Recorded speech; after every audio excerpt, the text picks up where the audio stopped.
Here we go. Okay, thank you, Andrew. Yesterday, a close friend of mine told me that every time I speak English, a kitten dies in the heaven. So I beg your pardon. Good afternoon. The purpose of this presentation is to convince that coherence is important in the everyday audio production.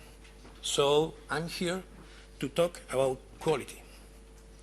On the one hand, to discuss how to improve audio quality and how to maintain quality through the audio chain on the other.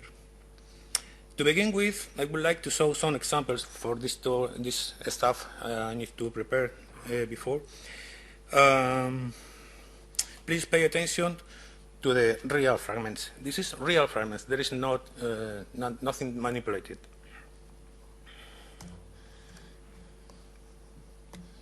Por lo menos en los últimos años no se ha consagrado con grandes títulos. 10 millones por temporada es lo que va a cobrar, ha firmado 4 temporadas, ha dicho muchas cosas, entre ellas que lo bonito no es entrenar al Real Madrid, lo bonito no es jugar en el Real Madrid, lo bonito es... Okay, what do you think of this piece? It is good quality, it is an acceptable quality.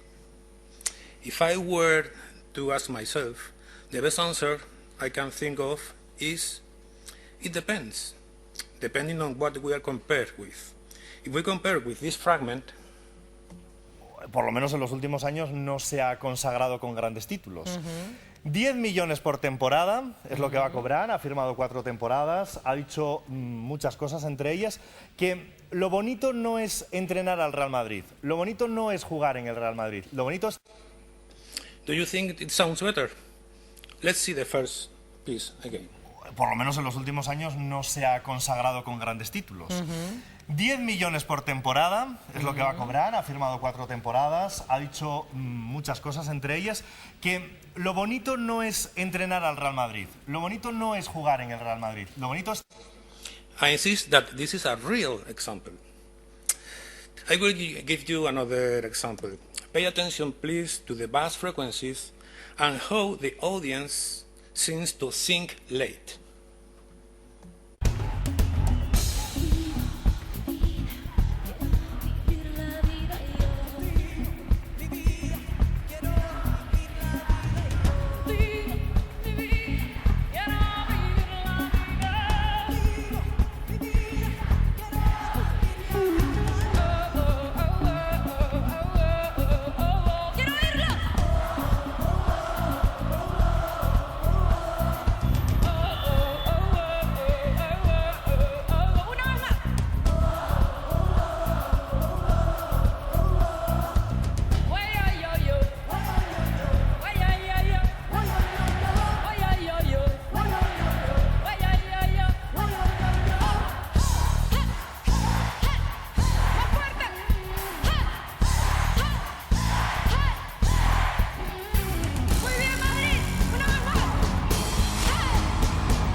Compared with the same fragment.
Okay, let me please put another example, the last example. This is an aligned and not aligned tennis match, but this time on the fly.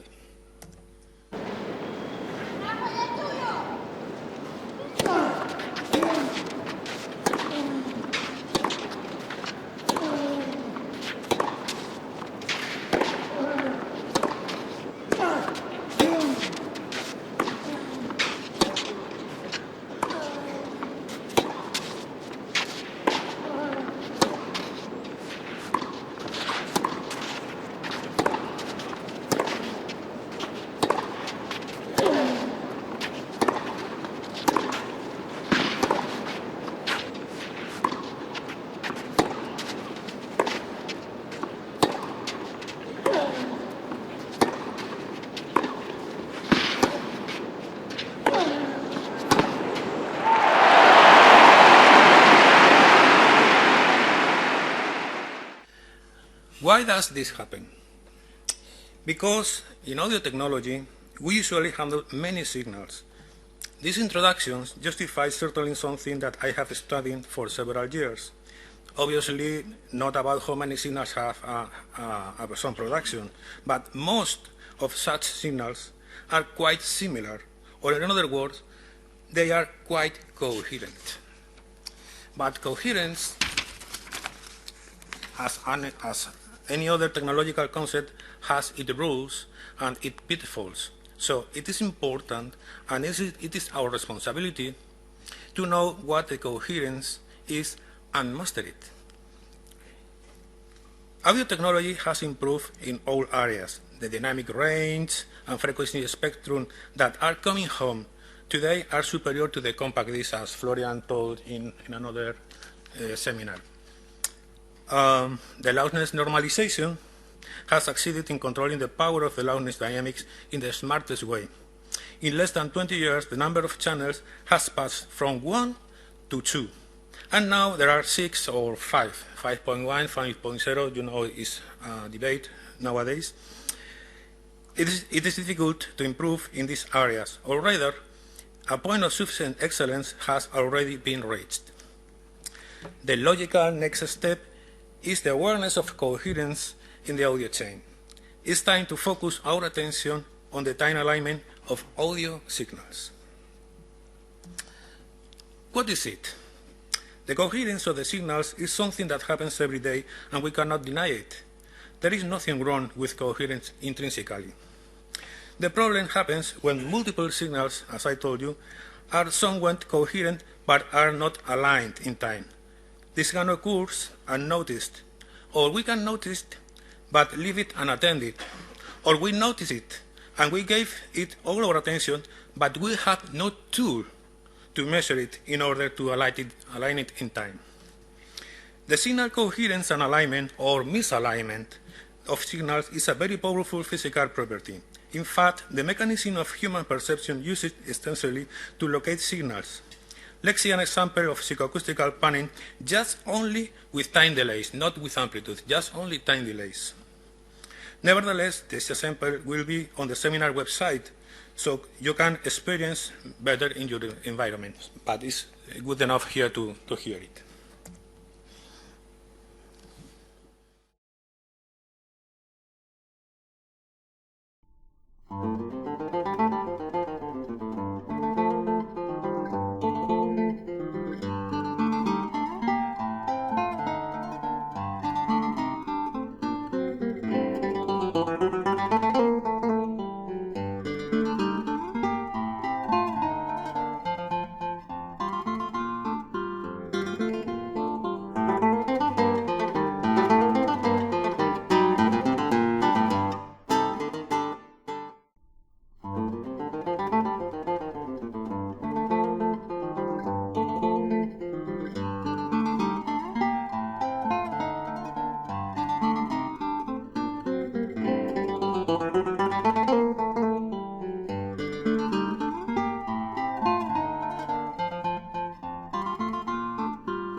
Are you able to hear the panning effect?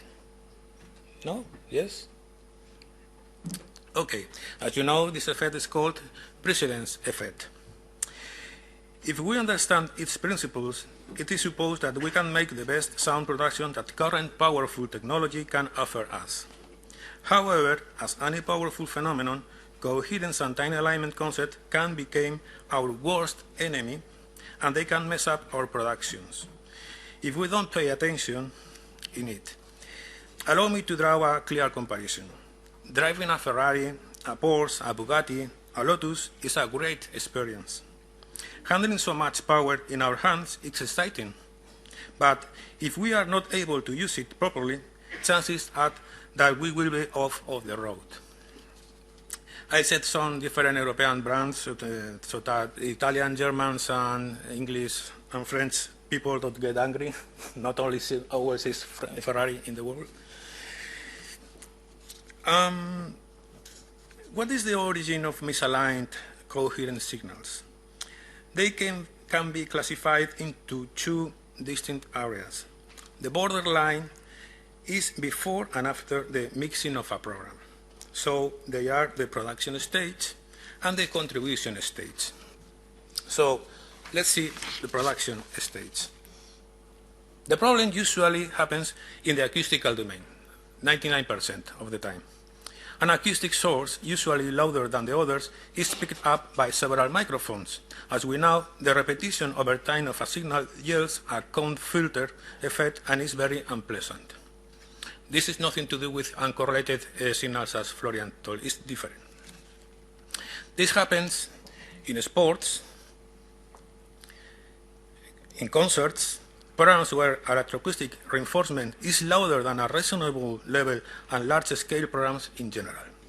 The fragments I have played at the beginning are good examples of this. A good example would be also programs like the Eurovision Song Contest, where there are a large audience and a lot of electroacoustical reinforcement. These are the main ingredients to create huge problems of misalignment. Another example is a classical orchestra recording, another kind of acoustically balanced music. Spot microphones, this is microphones near to the instruments to highlight them in the final mix, will be time aligned related to the main pair. The reason is that the sound coming from the instrument will reach earlier in the spot microphones, it's clear, than the main pair. In conclusion, spot microphones must be delayed the equivalent distance from the spot microphone to the main pair, but translated in time. In this example, we can observe how sound's propagation time is noticeable. This setup was made to record a symphonic orchestra. There is a main pair. This is the main pair. This is the main pair. And 13 spot microphones distributed across the orchestra. Here you can see the moment that a balloon was blown up in the position of the main pair, as closer as physically possible. Close, very close. The time arrival of such impulse to the spot microphones goes from 8 to 33 milliseconds. From here to here, from here to here, and the last microphone, the QR, for instance, this is the distance. We must compensate in time. However, there are many more situations where the misalignment is an issue and very noticeable in sound production. For instance, in the post-production area, there is a need to synchronize coherent audio clips with a precision of a digital audio sample, and it cannot be done visually. If it cannot be fulfilled, cone filtering appears unavoidably. Well, the problem of acoustic leakage is as old as the sound technology. Several techniques have been used to cope with them, which I briefly account. Approximation of the microphones to the source to improve the relationship between desired sound sources in relation to unwanted sources. Using microphones with directional polar diagrams. Unfortunately, still today polar curves of the first order, cardioid, hyper, figure 8, are a timid attempt to improve the directivity. We will wait to see what the DSP and multi-microphone array can offer in the near future. Separation of sound sources or their isolation whenever possible.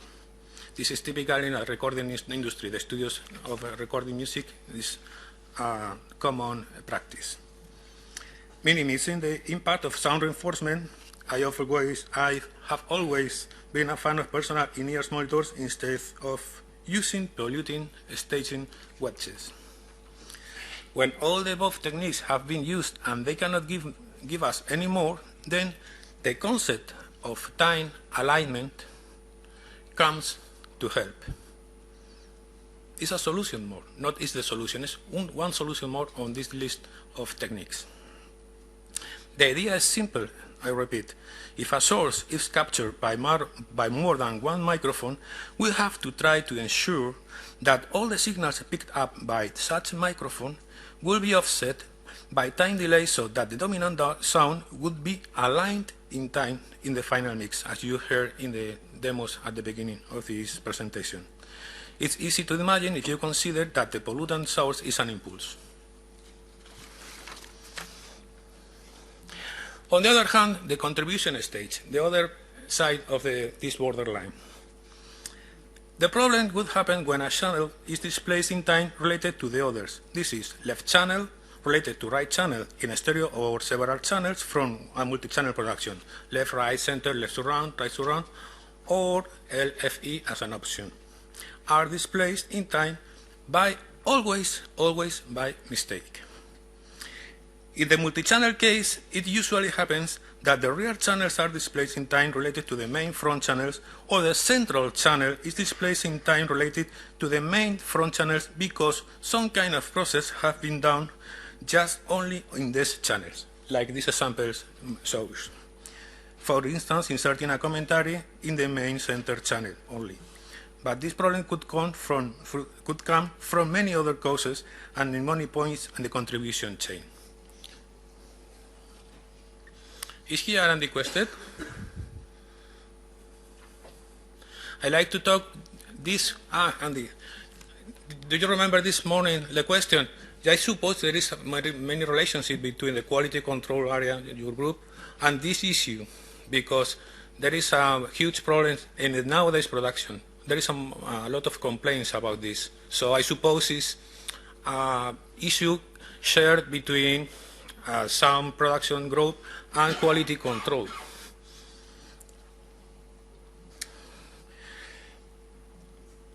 Another frequent example is making a down mix from 5.0 or 5.1 to stereo. Front and rear channels could be processed by different equipment or by different paths. These kinds of problems can be difficult to fix, especially if you don't have a troubleshooting tool that could detect such misalignment. These kind of things cannot be done by eye or by ear. You need a tool to measure and to correct it. Of course, this problem is perfectly audible but impossible to solve by ear, as I said.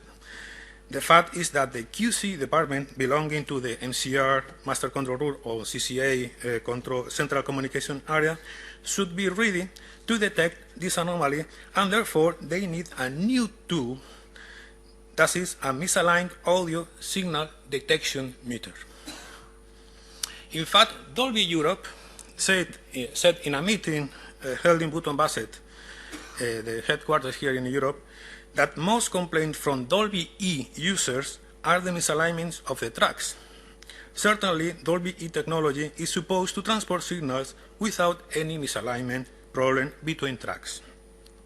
The problem is usually due to bad operation practices or unattended signal operations being delivered in a MCR or CCA. This, by the way, this slide is courtesy of Dolby Laboratories. Is anybody there here from Dolby? Okay. Fortunately, today there are DSP technologies and algorithms capable of fixing these problems. Currently, signal misalignments of only one audio sample can be detected and even corrected in real time. Note that distance traveled by the sound in the length of one digital sample is 7 mm, 48 kilohertz of sample frequency. So the alignment concept fits perfectly with the coincident and ambisonic microphone techniques, a topic that was covered last year here, and Matthew will deal or have dealt in this session. The main purpose of this seminar is not only to identify the misalignment problem and structure it, but also doing something useful and profitable, provide solutions. The solutions we propose are, firstly, a compilation of recommended techniques to avoid creating inconsistent sound. Then, testing and development of algorithms that detect and even correct the misalignment problems specific to each area of the sound chain, even in real time. In the production area, this means that there will be practical recommendations and equipment that could help sound supervisors to avoid comb filtering, cancellations, echoes, and other signal distortions in their productions. On the other hand, the QC department of the MCR or CCA needs to integrate tools into their workflow. These tools could warn us against potential misalignment problems. Of course, we have to get this information in an unattended way due to the vast number of signals that an MCR manages at all times. Today, there are algorithms to detect and solve those misalignment problems. I was able to confirm that they solve these problems with absolute confidence, and they are also useful. These algorithms can detect misalignments from one single digital audio sample to more than 40, 80 milliseconds, or even seconds. Imagine when a signal goes from ISDN path and from a satellite uplink. There are more than 3 seconds of difference time paths.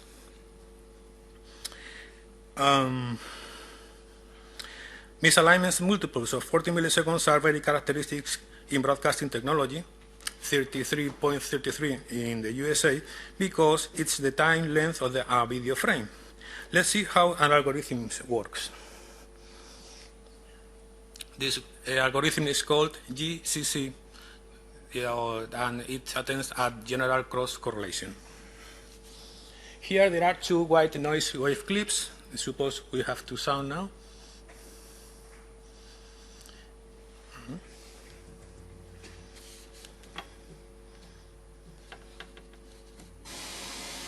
Okay. Let me repeat the explanation.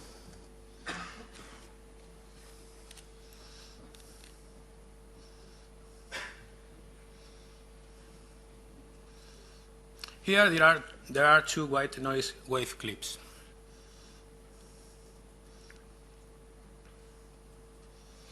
If they are zoomed until reaching the sample level, we can see they have nothing to do. This is uncorrelated 2 white signals. What will our GCC algorithm shows?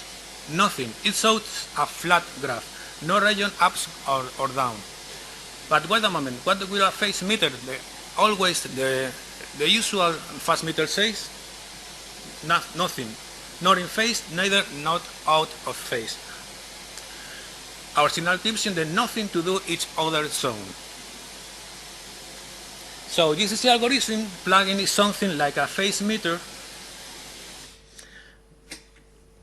but aware of the time, as we can see.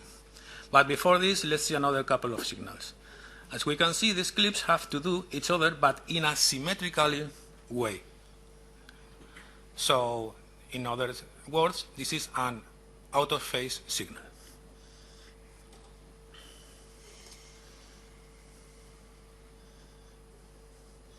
We play it, our correlation meter says that it's out of phase, which you can expect. And our algorithm plugin says that there is a negative similarity at instant 0, because there is no lag. Muting a track, sounds comes out, obviously. Unmute, mute again, and sounds comes out. Amazing. Finally, let's see another pair. This time, both waves are identical.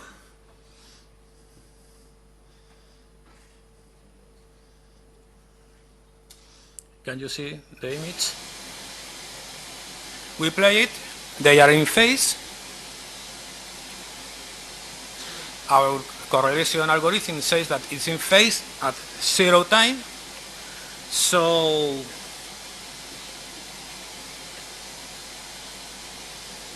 at this point, wait has been worth it. Because if we displace one clip in time in relation to the other, we can notice 3 facts. 1, we can hear the sounds change enormously along the displacement. In fact, these dangerous comb filters, we have to avoid it. 2, phase meter indicates that there is no relationship between them. As we can perceive, there is just a relationship. And 3, our on-time plugin, our algorithm plugin, is still indicating that there is a connection. This is the coherence, but at 0.3 58 milliseconds.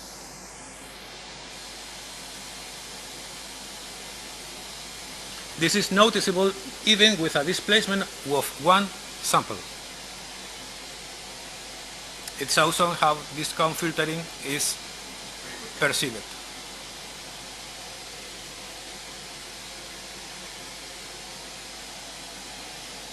Can you imagine how many places and how many situations such things happen in real production? And how many scenarios it is present? A lot, a lot.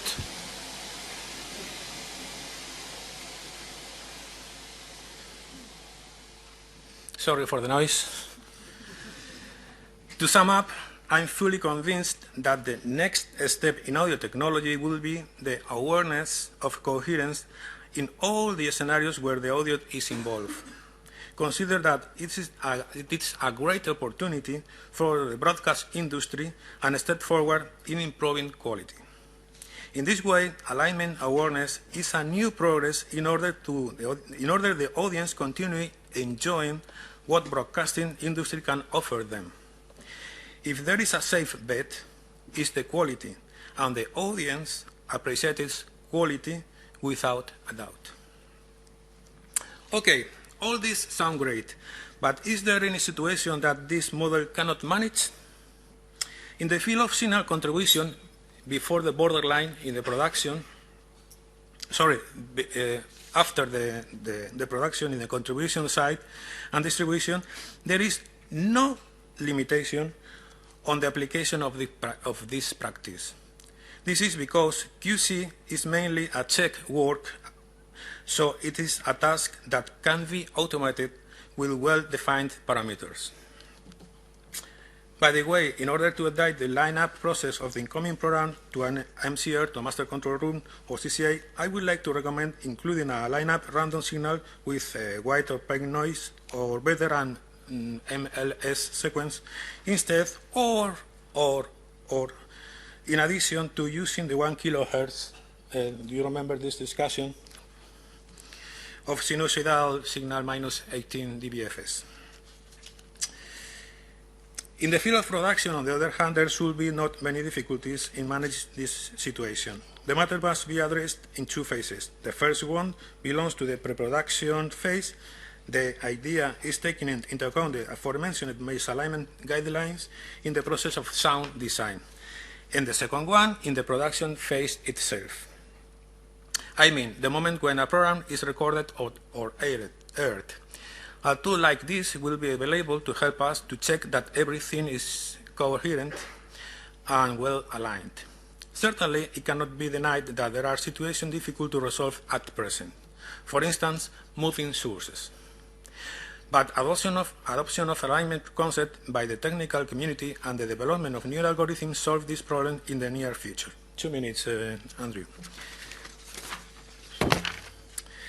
In May last year, I asked to the EBU to create a working group. The EBU considered my proposal and has framed this issue in the FAR lip-sync group.